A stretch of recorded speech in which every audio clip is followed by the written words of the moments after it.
Tidak masalah seberapa lambat kita berjalan. Tidak masalah seberapa lambat kita berubah. Yang paling penting tidak berhenti, itu saja. Seorang pakar fisika yang bernama Einstein mengatakan, hidup ini seperti mengayuh sepeda. Dan kalau kita berhenti mengayuh, pasti jatuh. Pernah naik sepeda? Kan jatuh itu karena kita berhenti mengayuh, bukan? Dan kalau terus kita mengayuh, maka keseimbangan tidak akan hilang. Jadi keseimbangan dalam hidup ini karena kita berhenti mengayuh, itu saja sebetulnya. Dan kalau kita terus mengayuh, jadi tidak usah memikirkan seberapa lambat kita berubah. Tidak usah. Yang paling penting jangan berhenti berubah. Terus saja. Pohon yang ada di sana itu pohon mangga itu dulu saya tanam kecil segede gini. Itu yang tinggi itu segede gini.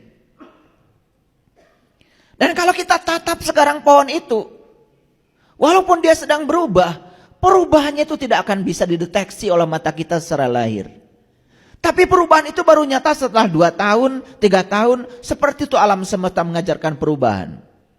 Tidak tergesa-gesa, tidak terburu-buru, tapi sampai. Yang paling penting itu sekarang jangan berhenti untuk terus berubah.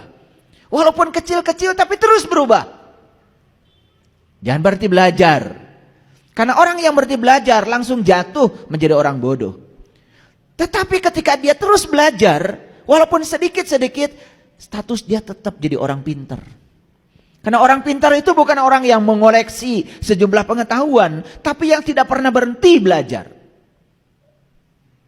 Makanya, jangan pernah mengatakan saya sudah tahu. Siapapun orang yang mengatakan saya sudah tahu, dia akan tertutup dari pengetahuan baru. Betul? Apa sesungguhnya harus kita ubah pertama kali? Nih, kualitas pikiran. Karena kualitas pikiran itulah penentu kualitas hidup kita. Semua yang pikirannya tidak berkualitas, hidupnya tidak akan berkualitas. Dan semua orang-orang yang kualitas hidupnya bagus, itu karena kualitas pikirannya sudah bagus. Makanya pikiranmu adalah takdirmu.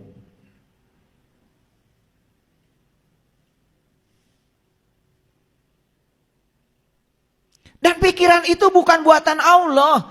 Pikiran itu buatan lingkungan. Yang buatan Allah itu otak. Otaknya buatan Allah. Tapi yang diinstalkan ke dalam otak, itu tergantung di mana kita hidup. Saya mewawancarai mahasiswa yang mengambil mata kuliah kewirausahaan dengan saya. Secara pribadi, saya tanya, pernah dengar nggak kamu kata-kata dari orang tuamu? Nah, cari uang itu susah. Nah, hidup itu penuh dengan perjuangan. Itu terdengar berulang-ulang, mau makan, kata-kata itu datang.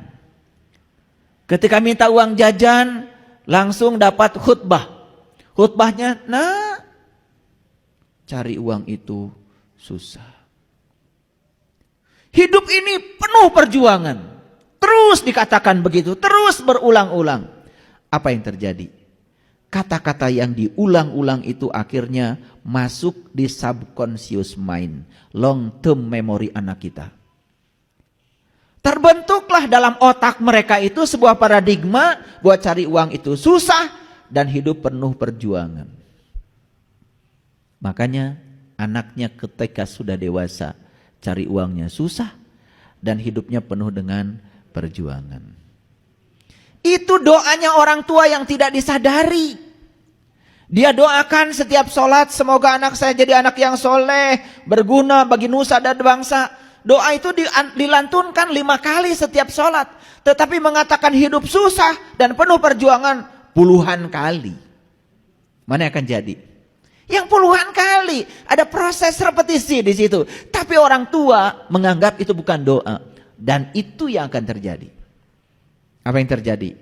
untuk membongkar kata-kata di dalam alam bawah sadar itu mahal. Perlu bantuan psikolog, perlu dihipnoterapi, perlu diubah semua sampah yang ada di dalam pikiran bawah sadarnya untuk mengubah nasibnya. Kenapa sih kita tidak mengatakan, nah hidup itu mudah dan menyenangkan? Coba. Hidup itu mudah dan menyenangkan. Pak, Ma, wih, mobil bagus sekali. Nanti kamu bisa beli. Bisa beli. Daripada mengatakan, jangan mimpi. Memangnya Bapak ini siapa? Wah, gitu. Kita ini cuma seorang petani. Ya, kadang-kadang padi juga dimakan tikus. Betul nggak? Diserang burung. Panen juga belum tentu. Terus dihunjamkan kata-kata negatif pada anak kita. Sekaligus kita sedang menghunjamkan kata-kata negatif di pikiran kita. Ya sudah, setiap kali nanam padi selalu dimakan tikus.